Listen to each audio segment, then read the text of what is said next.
Hi, I'm Ada Bobino, the founder and director of the San Antonio Black International Film Festival, and we're really excited today to meet with one of our team members who's a remarkable filmmaker here in San Antonio.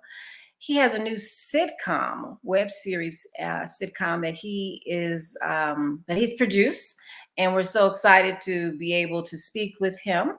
I'd like to bring to the stage, to the stage, Dad Matt D. Wayne. Good evening. How are you? I'm good. Thank you for having me. Oh, good, good, good. We had to have you, man. I want to help you promote this new venture. I want to just say that Dad Matt Duane is an independent filmmaker and president of Good Visual Productions, based here in San Antonio. Also, like I said, a team member, programmer, judge, and editor for San Antonio Black International Film Festival.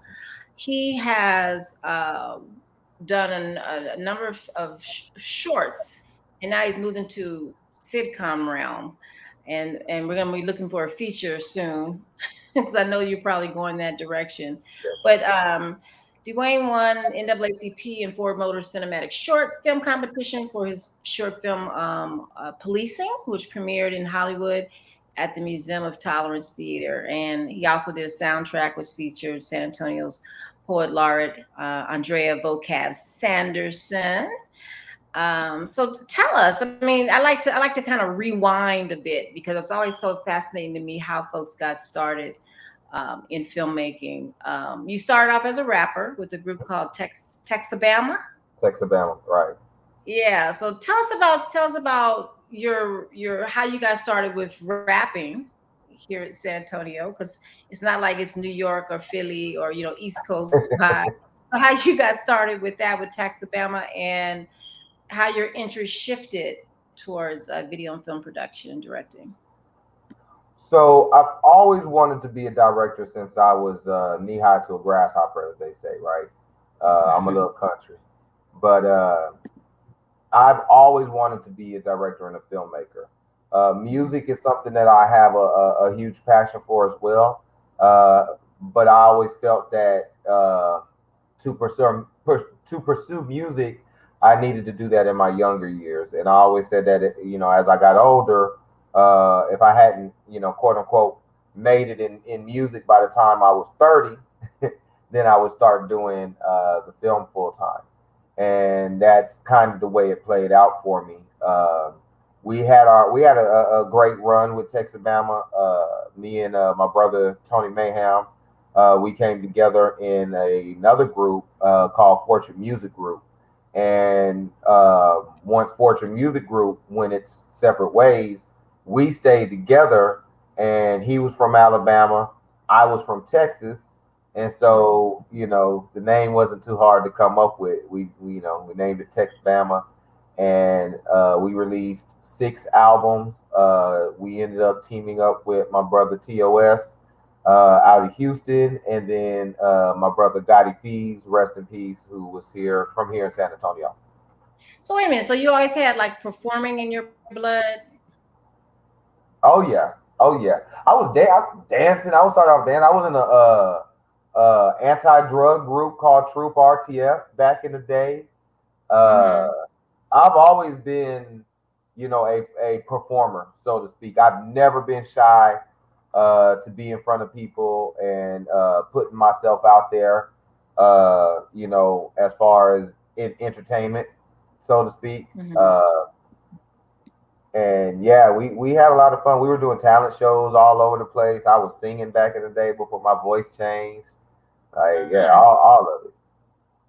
So what or who gave you the confidence to move forward with being center stage? I mean, who gave you that confidence? Who said you got talent and kind of motivated you? That's a good question. My I mom mean, and dad have always been encouraging.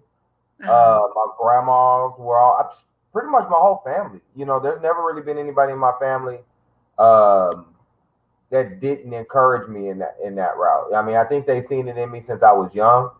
So they just, because none of my family are. entertainers or in the spotlight, so to speak. I do have a cousin who is well, I do actually have another cousin who's a filmmaker. It's funny, it does run in the blood. But I have a lot of photographers in my family. You know, Mm, the filmmaking side of the family isn't as plentiful, so to speak, as the mm, photography side. But in my immediate family that I really grew up around, we didn't have anybody that was trying to put themselves out there like that. mm. My grandpa owned a beer joint back in the day on the east side, out in the country, and they was always doing pool tournaments or always being the center of attention as far as hosting events, right? So my grandpa was always on. He was always, yeah, he was always, a personality. This your mom or So dad's side? Mom or on my dad's dad's side, on my uh-huh. dad's side, I mean, so my what? my, Uh, oh, I'm go sorry, ahead. go I'm ahead. sorry. No, I was just wondering where do you fall in? How many siblings you have, and where do you fall in the family range? And what was it like for you being? Were you a middle kid, older, younger? Where were you in the range No, of kids? I definitely have the personality of the older brother. I have a little sister, and Okay. that's it as far as siblings. And then I have a sister cousin and a brother cousin that we grew up with. So it was four of us, and we were always around each other. Uh, my male cousin, he's a little younger. My sister cousin, she's closer in age to me, and we were always, doing something. And she's, she's really outgoing as well.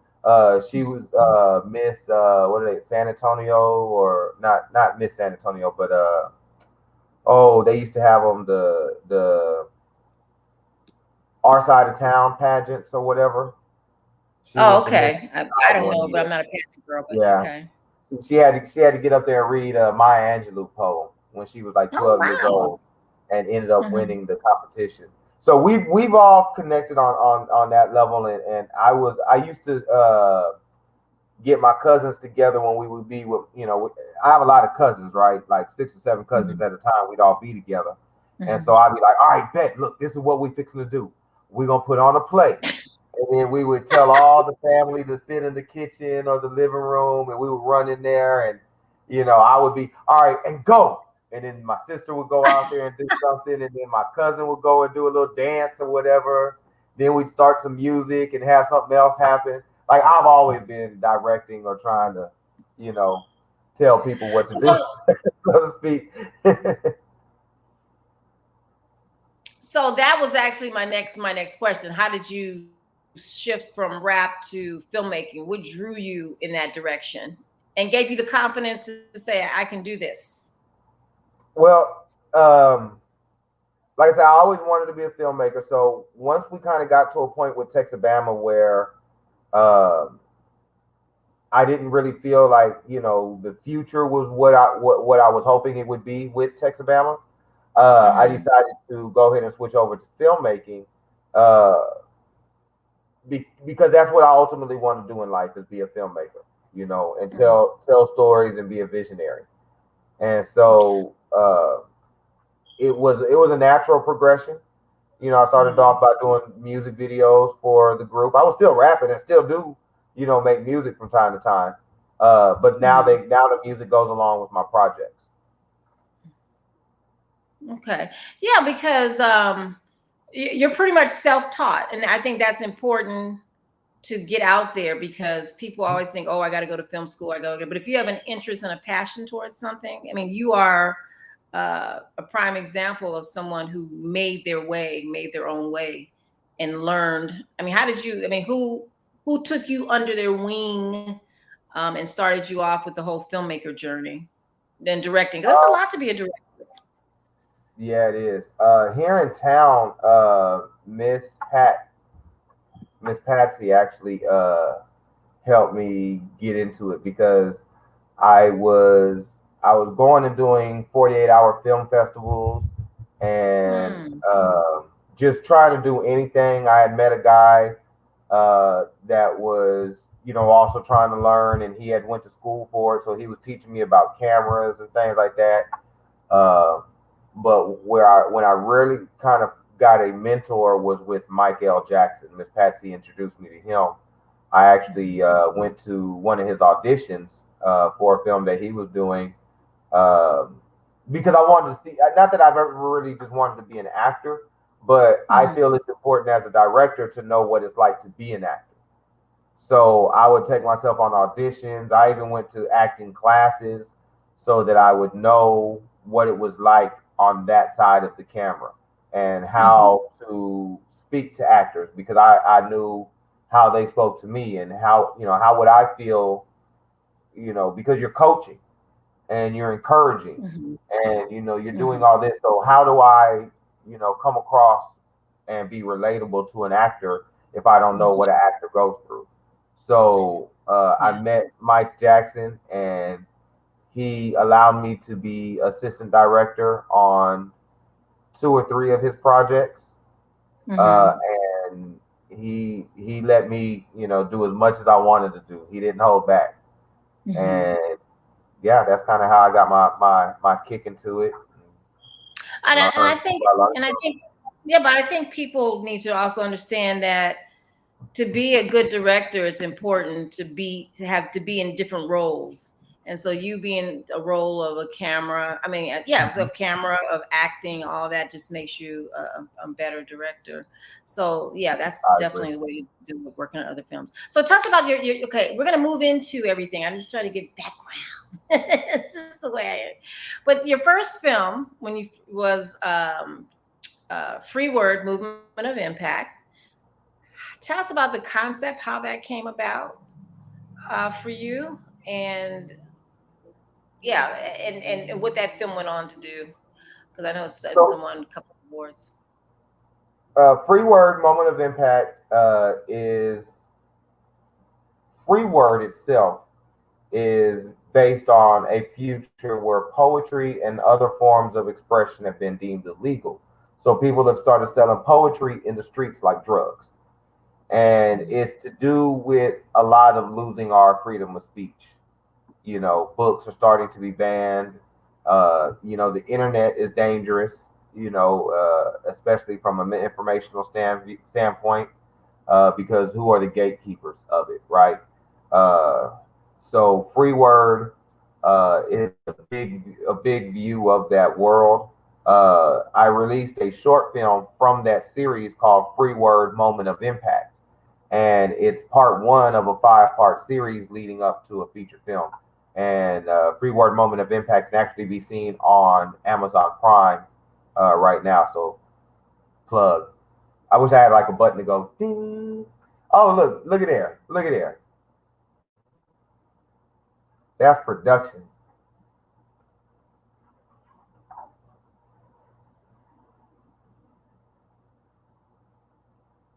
So not only can Free Word be seen on Amazon Prime, but you can also hear the soundtrack for Free Word. As I say, I do soundtracks for many of my productions. So the soundtrack can be heard on all the radio platforms: Apple Music, Google Play, Spotify, uh, so on and so forth.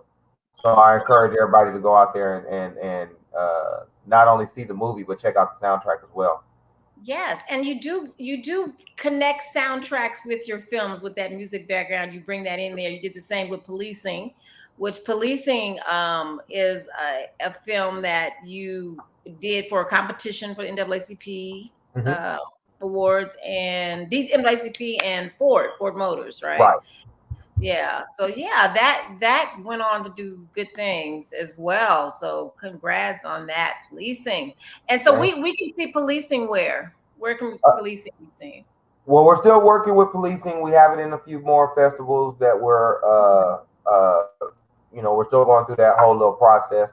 But we're so when policing premiered, like you said earlier, it premiered at the Museum of Tolerance in Hollywood in February of 2020, Hmm. and in March of 2020, the whole country shut down. About a year. So I never got a chance to really do the premiere in person in San Antonio. So we ended up we ended up not trying to, but doing a online premiere, and the Mm-hmm. online premiere went great. We had over 500 people, I believe, in our initial viewing. Mm-hmm. So it went great, but it's still not the in-person premiere that I was hoping for. So I'm actually looking to do a in-person premiere for policing. Hopefully, in the beginning of the new year, sometime in the Okay. springtime, or January to Mhm. springtime of 2022. Okay. Well, let's move to the present. Okay, so I want you to just kind of give us a little background of you, you seem very versatile because usually people are like, I'm gonna do dramas or I'm gonna do documentaries or I'm gonna do this. But you want you to do dramas and you're moving into the sitcom realm, which is a hard genre to move into. So what brought you to want to do a sitcom? Tell us about that. The challenge of it. Mm-hmm. I grew up watching sitcoms, right? 90s sitcoms, uh, you know, was what we had, Martin, shows like Moesha, the DL Hughley show, Living Single, the list goes on and on. Cosby Show, you know. So these are the shows that raised us in a lot of ways. My era, Mm-hmm. my genre, my era of people, and so it was something I've always 90s. wanted. Those are 90s 90s. maybe. That's maybe Yeah. a good way to say Mm-hmm. it. Uh, Mm-hmm. but so I've always wanted to do it, and I just felt it was where I am in my career. I thought it was the right time, um, Mm-hmm. because I kind of felt it was a it was an easier challenge than maybe doing aiming for a feature film now. Really? Yeah. Huh. Well, I don't know why I thought it would be easier, but I like the challenge. There's Mm-hmm. no challenge that I haven't felt like I've given my best shot. Mm-hmm. And pretty much beat a lot of the challenges that have been put in front of me. So a lot of people are making short films about police brutality, which is a topic of conversation right now. A lot of political stuff is in the atmosphere right now. Division is huge in our country right now, Mm-hmm. and Mm-hmm. I felt that a family sitcom would kind of reach the masses more. Mm-hmm. uh, and it's a niche, but it's a bigger niche than Mm-hmm. just aiming. If I was to just tell, like, free word is a niche, but it's a smaller lane. Policing Mm-hmm. is maybe a little bit wider of a lane because more people relate to it, but not everybody wants to have that conversation yet. Mm-hmm. So in this one where it's more family oriented, the lane is a little wider, and I'm looking to bring as many people into what we're doing, and Mm-hmm. you know, bouncing from genre to genre. I feel like I can do them all. Honestly, I just Yeah, and, feel and like and I can. I mean, this is somebody who said, "Yeah, I'm going to do a sitcom," and I'm like, a web series sitcom. I'm like, okay, but you're somebody you're thinking like 10 steps ahead. Like, I'm gonna do this in this year. I'm gonna do this. I'm gonna do this, and you're charting your course. And one of the beautiful things I think is that the world allows us to be able to do that now as independent filmmakers, as independents. Mhm. Because I look at Insecure. Right, right. She started with it's before Insecure became Insecure. It was Awkward Black Girl, Hmm. and that was a web series that she put together and really built her career because that got so many hits and viewers and whatever. HBO came to her. Yeah, it So did. I'm It wishing did. I'm wishing that on to you, that you're starting at a pace and at a medium that's tangible to you now. So we definitely are wishing that you the growth and the expansion, to go wherever you want it to lead you. Thank I was going to ask you what your favorite sitcoms are growing up, but when you touched on the ones from the '90s. But tell us what's so odd about Shay Little's life and how Shay Littles came about. The life of Shay Little. And so that's the name of the sitcom, The Odd Life of Shay Little. So we're asking, right. yeah, why is his life odd? So Shay Little's life is odd because she's raised by both of her dads, her real dad and her stepdad, living under the same roof. And the way that plays out is that the real dad and the mom had relations, and but they were never really, they never really planned to be together. um, and when Shay was born, they decided to co-parent. And while Shay was still a baby, the mom, whose name is Deanna, ended up meeting Milton. Milton is the stepdad, and they fell in love and got married. And Deanna joined the military, and the family, her and the stepdad and the daughter, moved away.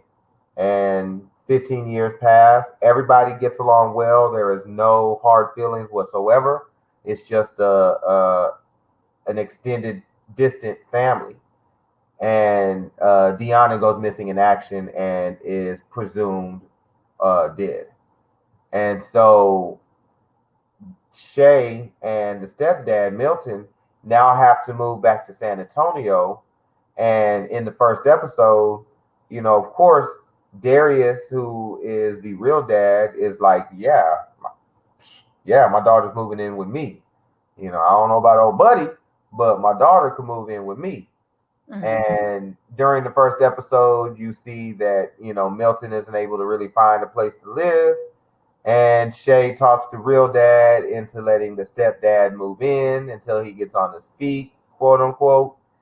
And you just let the hilarity ensue. Milton is white and kind of a metrosexual, so to speak. He takes care of his skin. He's into cooking shows, and Mm-hmm. you know, where Darius is the opposite. He's what they call a manly man, right? And he's into rap and hip hop, and he does things like that. He's black, so there's a lot of built-in opposites about these two gentlemen, and when you put them together in the same household, you just kind of let the hilarity ensue. So I don't have a clip, so you got to take us through. So you are in this picture. Uh-huh. Tell us who's who. Okay, so you have Darius, played by myself. You have Shay Mm-hmm. Little, played by Tazari Goodlow. You Mm-hmm. have Milton Goodman, played by Jonathan Flanders. Then you Mm-hmm. have He's both of you all their husbands. I mean, both the of cast. the. Yeah, we're both there on the Okay. bottom row. Okay. Then Okay. you have Danielle King right behind me. She plays the role of Aunt Pat. And Oh, I didn't Aunt realize Pat, that was him. Aunt Pat is the wise uh, older family member that kind of guides Darius in his Mm-hmm. decisions. Uh, she owns the room when she enters the room. So Mm-hmm. she's that aunt, very Mm-hmm. loud and opinionated. And then you have Mm-hmm. Ricky there, played by Aubrey Warren, aka Lambo Warren, Mm-hmm. who is Darius's best friend. He's also a rapper on the show, and Mm-hmm. he's a nut the entire show. He's just funny Mm-hmm. the whole show. And then who you don't see is Jeff Uh-huh. Elliott, who plays the role of Daryl, aka the real. Is that is That's that Jeff, is that any that's of Jeff them? Elliott with the glasses on, yeah. Okay. Okay. And then that's Okay. Mickey Oh, I'm Sweet sorry. Let me bring it and back up.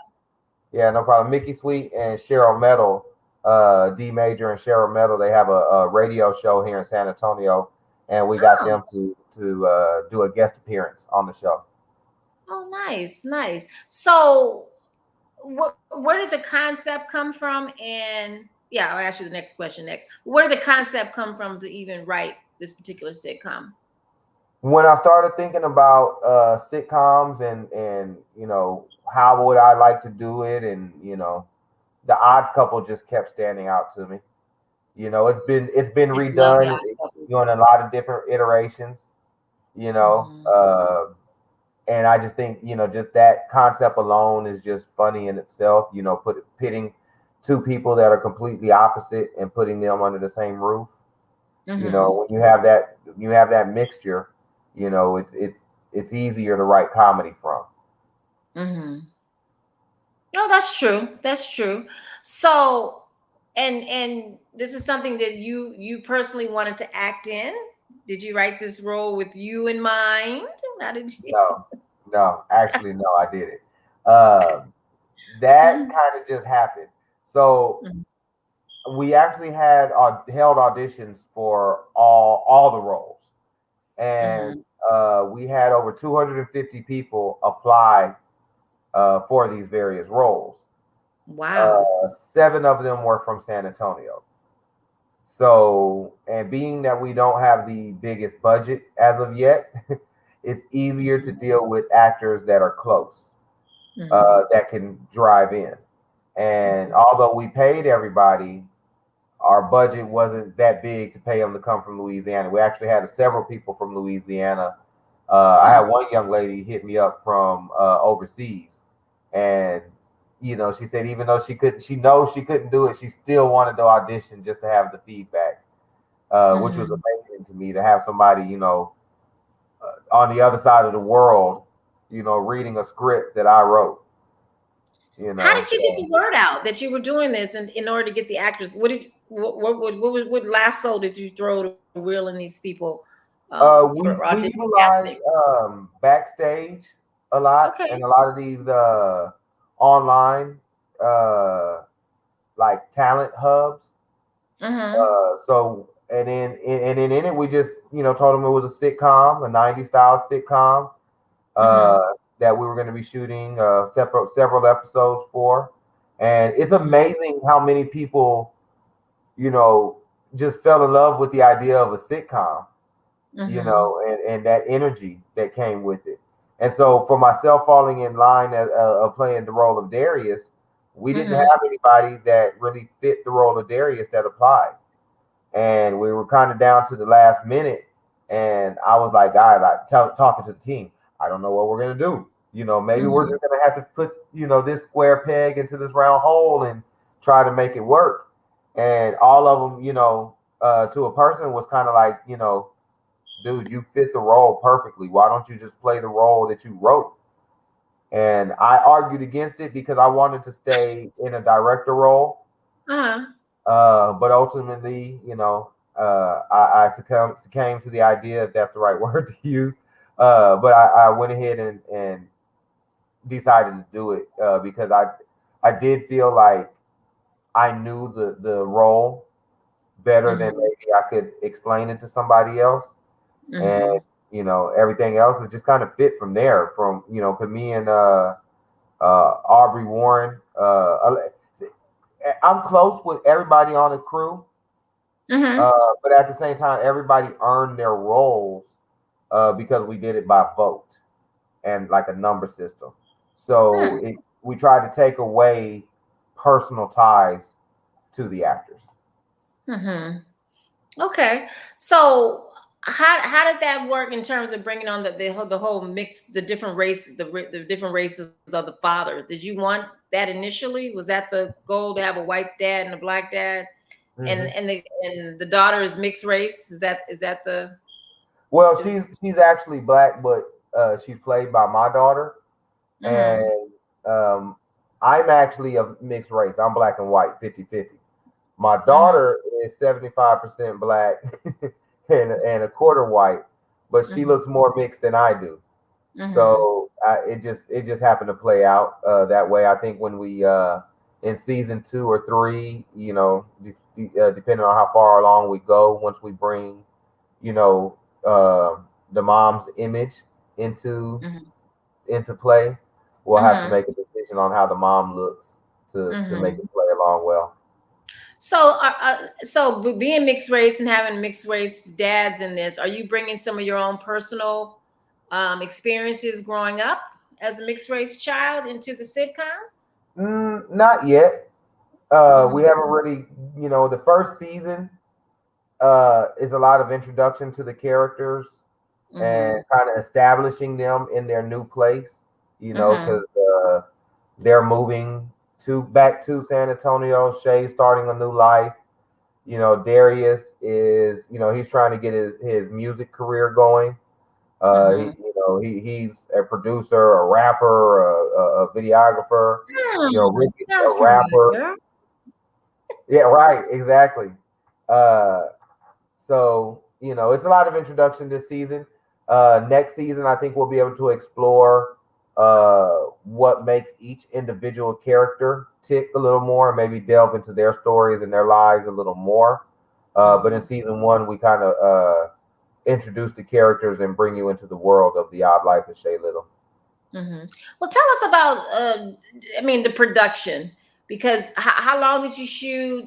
I know you're working on minimal budget, but you made it work seamlessly in terms of getting everything you needed. You are working as an actor in it. Your producer, executive producing it. You're directing it, and you're editing. So whew, I'm tired for you because you're balancing a lot Hmm. in the mix of getting this out there. So kudos to you and Thank you. being the Energizer Bunny. Um, so how did the production work for you in terms of shooting, getting everything shot? How long was your schedule, and bringing the cast in and learning the script and the reading? I mean, you had to do a lot in a Yes. specific amount of time Yeah. that you set up. So how did the production go, and It how went many weeks did you shoot?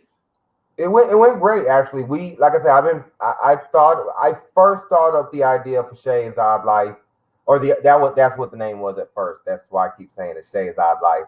I Hmm. first thought of the idea for the Odd Life of Shay Little about 5 years ago, roughly. Hmm. And so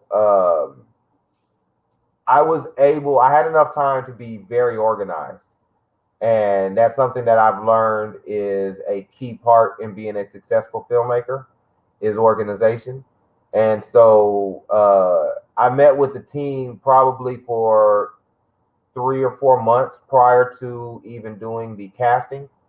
And then we had a plan in place, from the time we casted and got everybody that we want. We decided to have rehearsals, weekly rehearsals, uh, some walkthrough rehearsals, so that when we got on set, it moved as smoothly as we could try to make it happen. Our shooting schedule, we shot 5 episodes total in the span of 6 days. So 3 weekends is what it ended up coming out to be. Um, I Yeah, take I mean, that that's back. amazing. I take that back. 2 weekends. Wow, that's even Weekends. more amazing. And we were doing 10 to 12, 14-hour days. You Hmm. know, the crew and everybody was attentive and energy. Hmm. I tried to, definitely split it up to where, when the only, I tried to keep it where the only people that really had to be on the whole 14 hours or 12 hours was like Hmm. myself and my assistant directors, and the producers. But we tried Hmm. to keep it to where, okay, we're going to do this shoot in the morning with these actors, then in the afternoon we're going to shoot these scenes. So okay, these actors can take a break. This crew can go. You can go eat lunch. We try to keep it as organized and as relaxed as possible, because when you're working in those environments, Hmm. it can get pretty stressful. Especially if you're working with people who aren't used to working 10 and 12, 14-hour days, where you got to be on the whole time. And Hmm. so it takes a little bit of getting used to. So did you get everything that you wanted with the cast, with the crew? Did you get everything you wanted with this first? Well, good. Yeah, we did. That's We did have to go back and reshoot a scene though. mm-hmm. Like I got into the editing of it, and It's like I need this. Damn. well, what had happened was we What didn't have happened? we didn't have a DAT guy, and which is the data, drop the guy that drops the data. And so I was dropping the data at the end of the nights, and I totally missed a whole card of footage, a whole memory card of footage to drop. And when I got into the editing and realized that I did not drop that card of footage, I had to call everybody and tell them, "Hey, we got to go back and reshoot." And And they that, and they supported you and and they and did. supported. They was there, and I Mhm. got to give a shout out to everybody involved. Not only was my wife an executive producer on the sitcom, we also have Deanna Brown of Forward Progress, Mhm. Andrew Jacoby Jeter of Creative Circuit Studios, Jessica Ochoa, who is like our resident lawyer. Uh, we've definitely been grinding it out, and I definitely got to recognize them because without Yeah, all this of their is help, from it would San have been. Antonio folks, y'all. This is San Antonio talent and crew. So Oh that yeah, is I applaud you on that. I think it's wonderful to do something in San Antonio and have San Antonio be the backdrop yeah, because you don't see that anywhere. So it's no. nice that you're bringing our hometown to the forefront. And San Antonio got such beautiful, scenery, Yeah, the and location here and the people. The people are good as what they do as well. yeah, So we don't have a sleep lot of on San talent here. Antonio, y'all. It's like a Don't sleep. diamond. Mhm. It's like a So, diamond that people haven't seen yet. yeah. So how far do you want Shay Little to go beyond the starting on the web? What is your vision for I this? would like for aliens on Mars to be watching it. I wanted to go as far as possible. You know, at one time I may have had a ceiling in my head, where because it was just supposed to be a project, right? Hmm. But I can't do anything small. Like I start doing it, and then I start telling people, and I'm like, oh man, this could be huge. And then I have the confidence in myself that I am putting out something that is great. So I want everybody to see it. Um, so no, I don't have any ceilings for where it can go. Ultimately, I would love for it to be picked up, and we're able to continue building on the world of the odd life of Shay Little, and who knows, networks or at the very least a much bigger distribution than we have right now. I mean, and that's the beauty of the World Wide Web. It will get off around the world, and we encourage everybody to tune in. It's going to be premiering on November 16th Yes. on your website. Tell us Yes. the particulars so that we can get folks to tune in. So the Odd Life of Shay Little will be premiering Tuesday, November 16th at 8 p.m. on goodvisuals.com. It will also be uploaded and be able to be viewed on Facebook, YouTube. We have our YouTube channel, Good Visuals TV, as well as we're dropping new music with the sitcom. We have a song that we just dropped on Monday called Yabba Dabba, performed by Lambo Warren and AJ Stacks. It's available on all music platforms right now, so we encourage everybody to go and check it out. And then immediately following the show, we're going to be doing a live podcast where we will be taking Q&A for the cast and crew, as well as talking about topics that were brought up on the show. That podcast is the Radioactive Podcast. Uh, for people to look it up, they'll be able to find it on their Facebook page and social media pages as And well. that will just stay. If people want to rewatch it, it will stay on your website, and it'll stay on the podcast. I mean, Right. people can go to that to And, see and it. perpetuity. I think that's what the contracts say. Perpetuity. Yeah. Okay. And this is November 16th, 2021. I'm just putting that in there because this Uh-huh. could be evergreen. This could play forever as well. So I want you to put a little plug in there, because one of the things that people don't really understand is that it takes money to make a film. It takes money to make a Yeah, sitcom. it It takes does. money to do this. And for us to do things that we do, creative things, it's important that we have support from our community. And so you have one backer that came on from San Antonio that has some slamming burgers. So Mark's outing, I'm putting Yes. kudos to you for jumping aboard your project and investing in the talent, in your talent in here, and having a vision. But this is a pitch time to really to ask for what you need. What do you need in terms of more sponsorship? What would that do for you, and what would that allow you to do to move this sitcom forward? Sponsorship goes a long way. Because it's very hard to get people's attention to begin with, and when you're doing it on off the lint in your pocket, it makes it even harder. So to be able to afford quality people, to put out quality product, investors are very important to that, because we're not only doing it for ourselves, but something that I'm big on is building up the city and building up this film community in this city, because when I was growing up, it wasn't here. There were some people doing some things, but I remember my mom telling me, because they had a friend that was in film, and one time I asked her, I was like, why don't he come by more often? Like, where is he? And she said he had moved to Los Angeles to pursue his dream. And like, kind of like at that moment, I felt it was like a challenge, a personal challenge, to do as much as I could in the film world from San Antonio.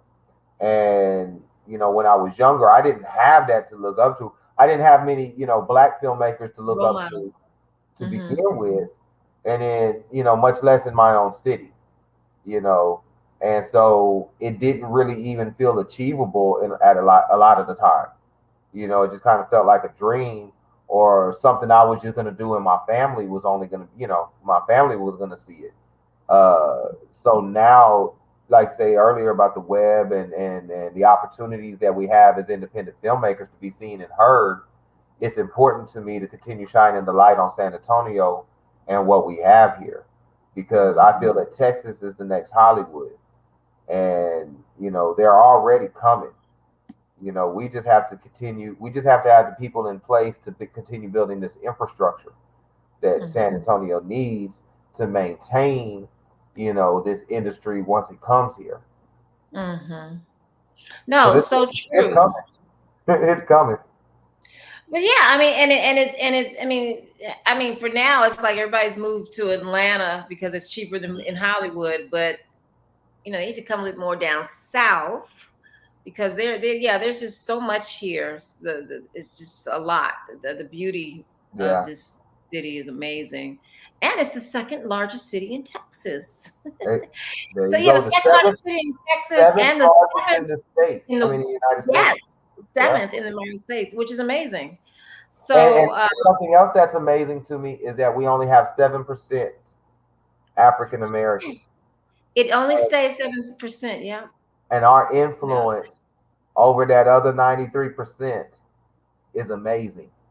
And I can only Hmm. imagine what we could do if we was really empowered to do so. Yeah. Yeah. It's coming. It's coming. Hopefully.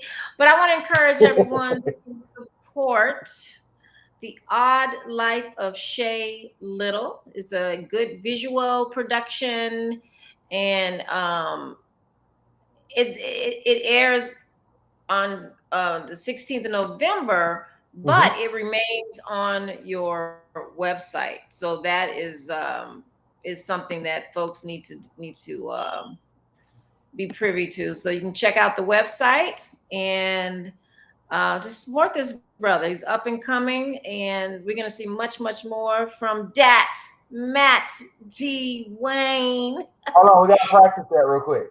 That Right. say Wayne. Say Wayne again. Wayne, Now say Maine. Maine, Dat So Maine. Oh, I've been saying Dat Matt, Dat Maine, that D Maine E Wayne. Wayne. I pay Yes. homage to my Texas roots. Well, we thank you. Thank you for taking the time out to interview us with us, and thank you for all the work you do with Say Biff. We look forward to this upcoming season. Again, I met you at a event, and you said, "Yeah, I want to join," and talked about legacy building and all that. So we see that we got to And I vision it. haven't left your side since. Yep. You said 5 years. We got to get what we gonna get in 5 years. So yeah, we thank you for that. Anything else you want to say before we depart to for the evening? Eat at Mark's. Be sure to go and support Mark's outing because they are sponsoring the show. Uh, please support Say Biff, San Antonio Black International Tell Film us where Mark's Festival. outing is. Actually, tell us where it is because if the people are watching this, when they come to San Antonio, they got to go down East Commerce Street. Mm-hmm, mm-hmm. Um, On on, historical East Commerce Street, and you yeah, will find Mark's outing there on the left hand side as you enter into downtown. His burgers are amazing, and world renowned.